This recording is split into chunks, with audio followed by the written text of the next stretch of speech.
ಮಣಿಮಂಜರಿ ಇದೊಂದು ಜನಪದ ಕಾವ್ಯ. ಇಲ್ಲಿ ಜನಪದ ಅಂತ ಹೇಳಿದ್ರೆ ಜನರ ಅನುಭವದಿಂದ ಬಂದಿರತಕ್ಕಂಥ ಮಾತು ಅಂತ ಹೇಳಿ ನಾವು ತಿಳ್ಕೊಳ್ಬೋದು. ಶಿಷ್ಟ ಸಾಹಿತ್ಯ ಅಂತ ಹೇಳಿದ್ರೆ ಬರವಣಿಗೆಯ ಮೂಲಕವಾಗಿ ಬಂದಿರತಕ್ಕಂಥ ಸಾಹಿತ್ಯ, ಅದು ಶಿಷ್ಟ ಸಾಹಿತ್ಯವಾಗ್ತದೆ.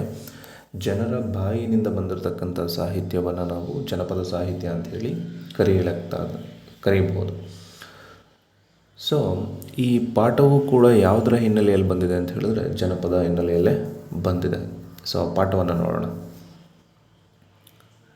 ಪಾಠದಲ್ಲಿ ಮಣಿಮಂಜರಿ ಅಂತಕ್ಕಂಥ ಒಬ್ಬ ನಾಯಕಿ ಹೆಣ್ಣರಸಿ ಪಟ್ಟಣದಲ್ಲಿ ರಾಣಿಯಾಗಿರ್ತಾಳೆ. ಸೊ ರಾಣಿಯಾಗಿದ್ದಾಗ ಊರು ತುಂಬ ನೋಡೋದಕ್ಕೆಲ್ಲ ತುಂಬ ಚೆನ್ನಾಗಿರ್ತಾಳೆ, ತುಂಬ ಚಲುವೆಯಂತೆ ಇರ್ತಾಳೆ. ಸೊ ಅವಳನ್ನು ಅಷ್ಟು ಚಲುವೆಯಂತೆ ಇದ್ದರೂ ಕೂಡ ಊರಲ್ಲಿರೋರೆಲ್ಲರೂ ಬಂದು ಅಥವಾ ಯಾರಾದರೂ ಬಂದು ಕೇಳಿದ್ರೆ, ಯಾಕಮ್ಮ ನೀನು ಮದುವೆ ಆಗಿಲ್ಲ, ಇಷ್ಟೊಂದು ಸುಂದರವಾಗಿದ್ರು ಅಂತ ಕೇಳಿದಾಗ ಅವಳೇನು ಹೇಳ್ತಿದ್ಲು ಅಂತ ಹೇಳಿದ್ರೆ, ನಾನು ಕೊಡ್ತಕ್ಕಂಥ ಒಗಟನ್ನು ಯಾರು ಹೇಳ್ತಾರೋ ಅವರನ್ನು ಮಾತ್ರ ನಾನು ಮದುವೆ ಆಗ್ತೀನಿ, ಒಗಟನ್ನು ಹೇಳಿಲ್ಲ ಅಂತ ಹೇಳಿದ್ರೆ ಅವರನ್ನು ಸೆರೆ ಮನೆಗೆ ಹಾಕ್ತೀನಿ, ಅದಕ್ಕೆ ನಾನು ಇನ್ನೂ ಮದುವೆ ಆಗಿಲ್ಲ ಅಂತ ಹೇಳಿ ಊರಿನಲ್ಲಿರ್ತಕ್ಕಂಥ ಜನಕ್ಕೆ ಅಥವಾ ಅವಳು ಬಂದು ಕೇಳಿದ್ರೆ ಅದಕ್ಕೆ ಉತ್ತರವನ್ನು ಅವಳು ಕೊಡ್ತಾ ಇರ್ತಾಳೆ. ಹೀಗೆ ಬೆಂಗ್ಯೂರ ಅಂತ ಹೇಳಿ ಒಂದು ಪಟ್ಟಣ, ಅಲ್ಲಿ ಗುಣಶೇಖರ ಅಂತ ಹೇಳಿ ಒಬ್ಬ ರಾಜಕುಮಾರ ಇರ್ತಾರೆ.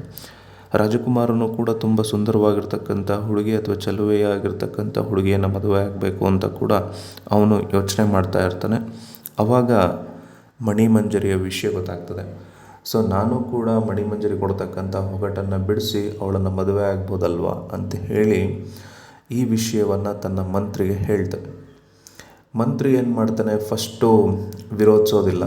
ಯಾಕೆ ವಿರೋಧಿಸೋದಿಲ್ಲ ಅಂತ ಹೇಳಿದ್ರೆ ರಾಜನ ಮಾತನ್ನು ನಾವು ಧಿಕ್ಕಾರ ಮಾಡೋ ಹಾಗಿಲ್ಲ ಅಂತ ಹೇಳಿ ಅಂದ್ಕೊಂಡು ಅದಾದಮೇಲೆ ಒಂದು ಕಡೆ ಬೇಜಾರು ಮಾಡ್ಕೊಳ್ತಾನೆ. ಯಾಕೆ ಬೇಜಾರು ಮಾಡ್ಕೊಳ್ತಾನೆ ಅಂತ ಹೇಳಿದ್ರೆ, ಮಣಿಮಂಜರಿ ಕೊಡ್ತಕ್ಕಂಥ ಒಗಟನ್ನು ನಮ್ಮ ರಾಜ ಏನಾದರೂ ಬಿಡಿಸ್ಲಿಲ್ಲ ಅಂತ ಹೇಳಿದ್ರೆ ಸೆರೆಮನೆಗೆ ಹಾಕ್ಬಿಡ್ತಾರೆ. ಸೊ ಸೆರೆಮನೆಗೆ ಹಾಕ್ಬಿಟ್ರೆ ಈ ರಾಜ್ಯದ ಸ್ಥಿತಿ ಏನಾಗತ್ತೆ ಅಂತ ಯೋಚನೆ ಮಾಡ್ಕೊಂಡು ಭಯ ಪಟ್ಕೊಳ್ತಾನೆ. ಆದರೂ ಪರವಾಗಿಲ್ಲ ಅಂಥೇಳಿ ರಾಜಕುಮಾರನ ಜೊತೆಗೆ ಹೊರಡ್ತಾರೆ. ಇಬ್ಬರು ಹೊರಟು ಕುದುರೆಯ ಮೇಲೆ ಸವಾರಿ ಮಾಡ್ಕೊಳ್ತಾ ಬೆಳಗ್ಗಿನಿಂದ ಸಂಜೆ ರಾತ್ರಿ ಕತ್ಲಾಗೋವರೆಗೂ ಕೂಡ ಕುದುರೆಯನ್ನು ಓಡಿಸ್ಕೊಂಡು ಬರ್ತಾ ಇರಬೇಕಾದಾಗ ಆಯಾಸ ಜಾಸ್ತಿ ಆಗಿರುತ್ತೆ. ಇವತ್ತು ನೈಟು ಇಲ್ಲೇ ಎಲ್ಲಾದರೂ ತಂಗಬೇಕು ಅಂತ ಹೇಳಿ ಯೋಚನೆ ಮಾಡಿಕೊಂಡು ಸುತ್ತಮುತ್ತ ಎಲ್ಲ ನೋಡಿದಾಗ ದೂರದಲ್ಲಿ ಯಾವುದೋ ಒಂದು ದೇವಸ್ಥಾನದ ರೀತಿ ಕಾಣುತ್ತೆ. ಸೊ ಅಲ್ಲಿಗೆ ಬರ್ತಾರೆ. ಅದು ದೇವಸ್ಥಾನ ಆಗಿರುತ್ತೆ. ಯಾವುದು ಅಂತ ಹೇಳಿದ್ರೆ ಬಲುಮಾಂಕಾಳಿ ದೇವಸ್ಥಾನ. ಆ ದೇವಸ್ಥಾನದ ಹತ್ರ ಬರ್ತಾರೆ.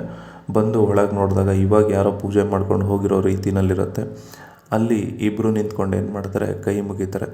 ನಾವು ಹೋಗ್ತಾ ಇರೋ ಕಾರ್ಯ ಶುಭವಾಗ್ಲಪ್ಪ ಅಂತ ಹೇಳಿ ಆ ದೇವರಿಗೆ ಕೈ ಮುಗಿದು ಒಂದು ಕಡೆ ಕಂಬದ ಕೆಳಗಡೆ ಹೋಗಿ ಮಲ್ಕೊಳ್ತಾರೆ. ಮಂತ್ರಿಗೆ ಏನಾಗ್ಬಿಡತ್ತೆ, ಬೆಳಗಿನಿಂದ ಸಂಜೆವರೆಗೂ ಕುದುರೆಯನ್ನು ಓಡಿಸಿರೋದ್ರಿಂದ ಆಯಾಸ ಜಾಸ್ತಿ ಆಗೋಗುತ್ತೆ. ಅದರಿಂದ ಅವನೇನು ಮಾಡ್ತಾನೆ, ಬೇಗ ಅವನಿಗೆ ನಿದ್ದೆ ಬಂದ್ಬಿಡತ್ತೆ. ಗುಣಶೇಖರನಿಗೆ ಜಾಗ ಹೊಸದಾಗಿರ್ಬೋದು, ಅವನು ಕೂಡ ಅಲ್ಲಿ ಮಲ್ಕೊಳ್ತಾನೆ. ನಿದ್ದೆ ಅನ್ನೋದು ಬರ್ತಾ ಇರೋದಿಲ್ಲ. ಆ ಕಡೆ ಈ ಕಡೆ ಹೊರಳಾಡ್ತಾ ಇರ್ತಾನೆ. ಆವಾಗ ಯಾವುದೋ ಒಂದು ಟೈಮಲ್ಲಿ ನಿದ್ದೆ ಜಂಪ್ ಹತ್ತದಂಗೆ ಆಗುತ್ತೆ. ಅಷ್ಟೊತ್ತಿಗೆ ಅವ್ರು ಮಲಗಿರ್ತಕ್ಕಂತಹ ಮೇಲ್ಗಡೆ ಒಂದು ಕಂಬ, ಆ ಕಂಬದಲ್ಲಿ 2 ಗೊಂಬೆಗಳಿರ್ತವೆ. ಆ ಗೊಂಬೆಗಳು ಮಾತಾಡ್ಕೊಳ್ಳೋದಕ್ಕೆ ಶುರುವಾಗ್ತವೆ. ತಂಗಿ ಗೊಂಬೆ ಕೇಳುತ್ತೆ, ಅಕ್ಕ ಅವ್ರು ಅವರಿಬ್ಬರು ಅಲ್ಲಿ ಬಂದು ಮಲಗಿಯಾರಲ್ಲ ಅಂಥೇಳಿ. ಅದಕ್ಕೆ ಅಕ್ಕ ಗೊಂಬೆ ಹೇಳುತ್ತೆ, ಅವನು ಗುಣಶೇಖರ ಅಂತ ಹೇಳಿ, ಅವನು ಮಂತ್ರಿ ಅಂತ ಹೇಳ್ಬಿಟ್ಟು. ಇವ್ರು ಎಲ್ಲಿಂದ ಬಂದವ್ರೆ ಅಂತ ಹೇಳಿದಕ್ಕೆ, ಇವರು ಬೆಂಗ್ಯೂರ ಅನ್ನೋ ಒಂದು ಪಟ್ಟಣದಿಂದ ಬಂದಿದ್ದಾರೆ. ಯಾಕೆ ಬಂದಿದ್ದಾರೆ ಅಂತ ತಂಗಿ ಕೇಳುತ್ತೆ. ಅದಕ್ಕೆ ಅಕ್ಕ ಹೇಳುತ್ತೆ, ಇವನು ಗುಣಶೇಖರ ಅಂತ ಹೇಳಿ, ಇವನು ಹೆಣ್ಣರಸಿ ಪಟ್ಟಣದಲ್ಲಿರೋ ಮಣಿಮಂಜರಿ ಒಂದು ಒಗಟನ್ನು ಹೇಳ್ತಾಳೆ. ಆ ಒಗಟನ್ನು ಬಿಡಿಸಿ ಮದುವೆ ಆಗಬೇಕು ಅಂತ ಹೇಳಿ ಹೋಗ್ತೀಯರೆ ಅಂತ ಹೇಳಿ ಹೇಳ್ತಾಳೆ.